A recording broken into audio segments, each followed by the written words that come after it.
Et ça peut être aussi une façon de voir toi-même, ta propre existence. Au commencement, Dieu créa le ciel et la terre. Il dit que la lumière fut. Et quand il dit que la lumière fut, eh bien, il y a toi.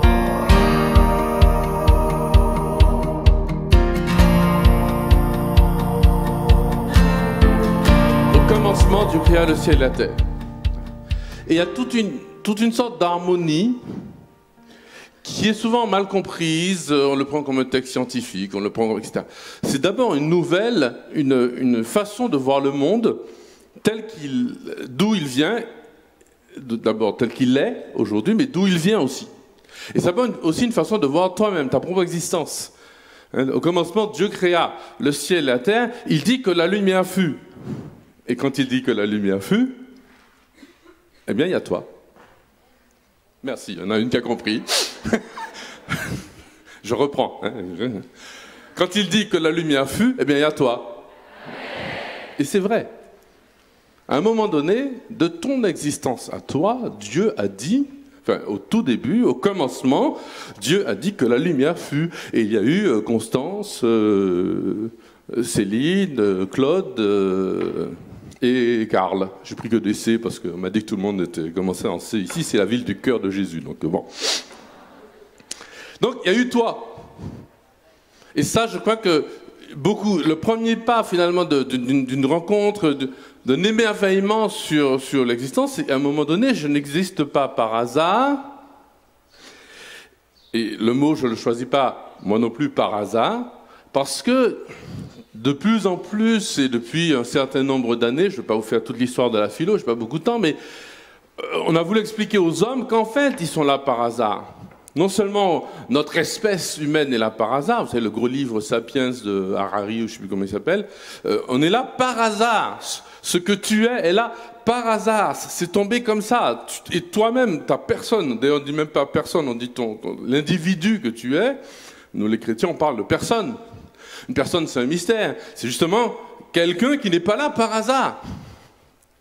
Et on nous fait voir que tout est le fruit de comment dirais-je, de mouvements spirituels ou physiques qui vont résulter de l'existence d'un être, mais cet être n'a pas de sens. Il ne vient pas de la lumière, il ne va pas vers la lumière et il ne marche pas dans la lumière.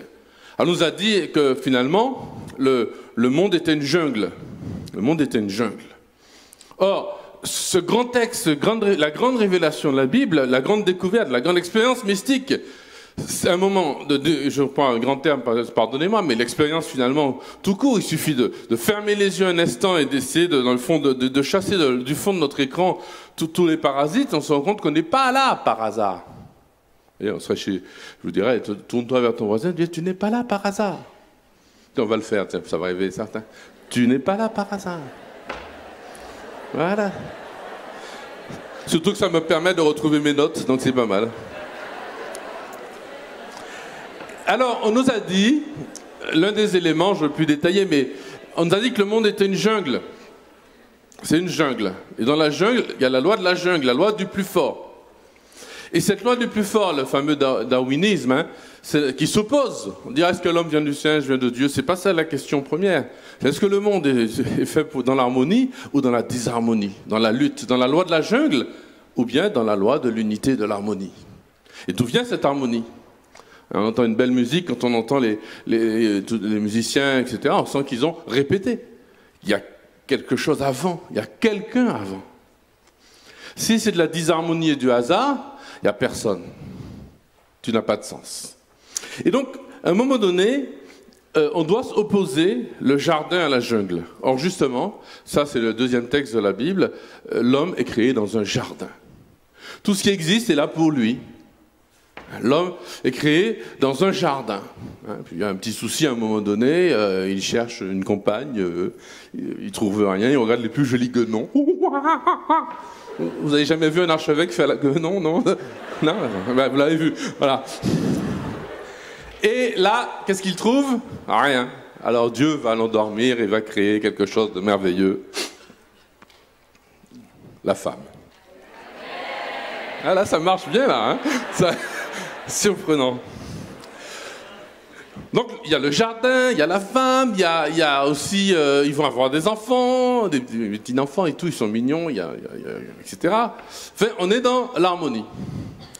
Mais vous le savez, Genèse 3, oui, je vous résume en 10 minutes le début de la Bible, tout ça va se détruire.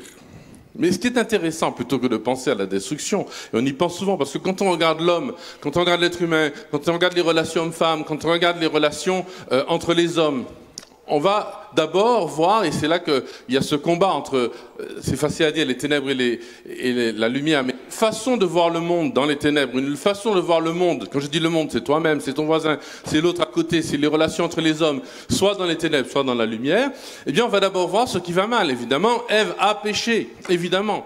Adam a péché. Ils se sont séparés de Dieu. Entre eux, ils vont commencer à se disputer, à se dominer l'un l'autre. Caïn va tuer Abel.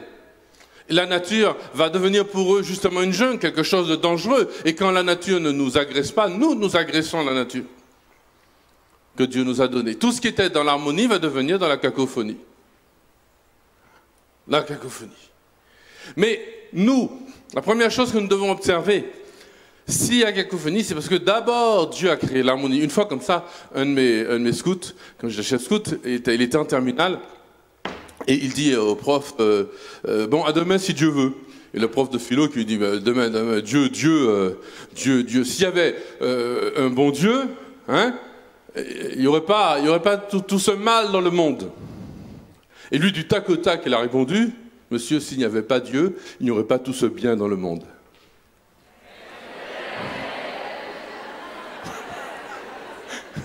Et là, toute la classe a regardé dans un grand silence et il m'a dit, j'ai vu que j'avais gagné. S'il n'y avait pas Dieu, il n'y aurait pas tout ce bien dans le monde. C'est notre premier regard. Attention à toutes les sirènes qui nous font, au lieu d'être baignés dans la lumière, qui nous font finalement vivre dans une sorte de pénombre. On vit à tâtons avec un doute profond sur nous-mêmes, sur le voisin, sur l'autre en face de moi. Et c'est vrai que le mal existe. On n'est pas des ignorants. Tout à l'heure, on a fait danser un lion et un lapin. Vous avez vu? Bon, c'était pour de faux, mais quand même. Bon, alors, le lion et lapin. Alors là, je suis à la 3e ligne et je sens que ça va pas du tout, là. Nous sommes faits pour cette lumière. Et donc, à l'origine, au début, dans nos gènes, nous sommes faits pour l'amour. Dans nos gènes, nous sommes faits pour la paix, pour la joie. Dans nos gènes, nous sommes faits pour être unis à la nature, unis à Dieu d'abord, bien sûr, c'est la première unité, sinon toutes les autres se cassent. Ça, c'est le grand rêve de ce qu'on a appelé la modernité. On enlève Dieu, mais on continue à être unis entre nous, entre hommes et femmes, entre les frères, entre les peuples, parce qu'à Babel, après, les peuples vont se diviser, etc. Donc on enlève Dieu, puis l'humanisme, le grand rêve de l'humanisme. Et nous sommes à une époque où justement tout ça s'est effondré. Il y a eu des guerres, on a détruit la nature, il y a la crise écologique, il y a la crise économique, il y a le virus, il y a tout ce que vous voulez, qui fait qu'on est à nouveau rentré dans les ténèbres, parce qu'on a chassé la source première de lumière. Le monde a chassé cette source de lumière. Allô, allô? Allô, allô? Bonjour, Miko. Et donc, du coup, cette liberté profonde que nous avons de choisir. Voilà la liberté profonde. Une définition de la liberté, c'est de mettre la lumière. Nous avons la liberté, il y en a un qui est comme moi. Nous avons cette liberté de mettre la lumière dans le monde, de mettre de la lumière dans notre vie. Et ça, c'est possible. Parce que les ténèbres ne s'imposent pas à nous, voyez. Bien sûr qu'elles nous agressent. Nos propres ténèbres, celles des autres, celles de la société. Mais c'est un choix que nous avons de voir le monde par cette lumière originale et cette lumière aussi finale vers laquelle nous allons. Et donc de marcher dans la lumière. C'est un choix. Voilà le grand choix de notre liberté. Et face à toutes les ténèbres qui peuvent arriver devant nous, c'est un grand choix. De dire, je vis dans la lumière. De voir Dieu non pas comme une sorte de juge qui nous impose une loi. Hein, vous savez, il ressemble à un radar sur la route, une certaine vision de Dieu. Tu passes tranquillement et là, hop, tu te fais flasher. Il y a un bon Dieu qui te regarde, il attend qu'il fasse une bêtise. Attends, je t'ai pris.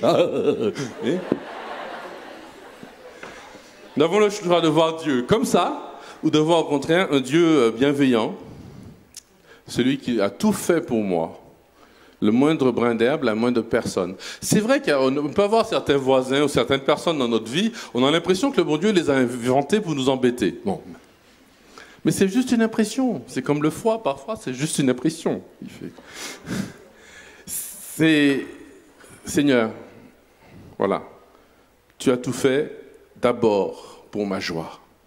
C'est ce qu'on appelle la providence. Et mieux encore, quand le péché m'a éloigné de toi, quand le péché ou le péché des hommes, etc., tu as inventé quelque chose de supplémentaire qui s'appelle la miséricorde. Les rabbins racontent un truc qui me fait toujours rire, je le raconte souvent. C'est que quand Adam et Ève sont nus, vous savez, ils mettent des feuilles de... Non, vigne, c'est dans la mythologie grecque, de figuier. Il faut relire la Bible, les enfants. Des feuilles de figuier. Or, essayez, vous allez voir, le figuier, ça gratte. J'ai pas essayé, hein.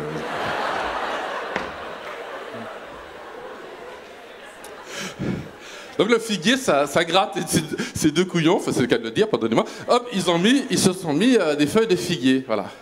Or le premier acte de la miséricorde de Dieu, ça va être de leur donner des peaux de bêtes. Dieu prit des peaux, à la fin du texte, à Genèse, après le péché, Dieu prit des peaux de bêtes pour les recouvrir. Recouvrir leur nudité parce qu'ils se sont séparés de leur corps, leur relation au corps n'est plus la même, la relation à l'homme, à la femme, dans leur sexualité, etc., n'est plus la même, de leur identité sexuelle. Mais surtout, ils ont cette gêne. Alors Dieu va prendre des peaux de bêtes et c'est doux. Dieu va, non seulement il est créateur, il a tout créé pour moi, et c'est ça la lumière. Non seulement il est provident, il fait les choses au jour le jour pour moi. Même si je n'ai pas la même vision que lui. Quand j'habitais à la Sainte-Baume, c'est à 900 mètres d'altitude, la grotte, on voit la vallée au fond, et on voit le chemin que prennent les gens. À un moment donné, le chemin, il a l'air de se détourner. Mais en fait, c'est pour mieux monter, pour éviter un obstacle. Dieu voit tout cela. Il voit, même quand nous, on a l'impression de ne pas aller dans le bon sens, il sait nous guider. Donc, il est provident et il est miséricorde. Et ça, il faut le retenir. Quant à moi-même, je peux me voir dans ma tristesse, mes souffrances, mes blessures, mes inquiétudes. Ça, c'est une façon de se voir soi-même dans les ténèbres. Mais il y a aussi de me voir, moi, comme fait pour l'amour, fait pour la joie, destiné. Vous savez que la sainteté, être saint, c'est la santé de notre âme. C'est notre état normal. En fait, la seule personne vraiment normale, c'est la Vierge Marie. Ou quand tu viens de sortir, les 30 secondes qui suivent la confession, avant que tu refasses un petit péché, quoi. C'est à ce moment-là que notre âme est normale. Lorsqu'on vit dans la joie, la paix, on est fait pour ça. Enfin, vous voyez, la sainteté n'est pas un état exceptionnel. Ce n'est pas un état exceptionnel de notre vie. Quand on célèbre l'Immaculée Conception, ce qui est miraculeux, ce n'est pas immaculé, c'est conception. Parce que immaculé, moi je le suis. Vous l'êtes. Tout à l'heure, vous l'étiez quand vous chantiez la louange. Oui, Seigneur, tu es bon. À ce moment-là, tu vois, tu es dans ton état normal. Vous savez, au ciel, on va passer notre temps à faire ça. Hein. Ah ouais. Ah, j'ai demandé une fois au Seigneur, on va vraiment passer notre temps sur un nuage à écouter une harpe jouée par un ange et tout, on va s'ennuyer au bout d'un moment. Il a dit non, t'inquiète pas, dans la Bible, c'est marqué qu'il y a un festin de viande grasse et de vin capiteux. Je dis, ok.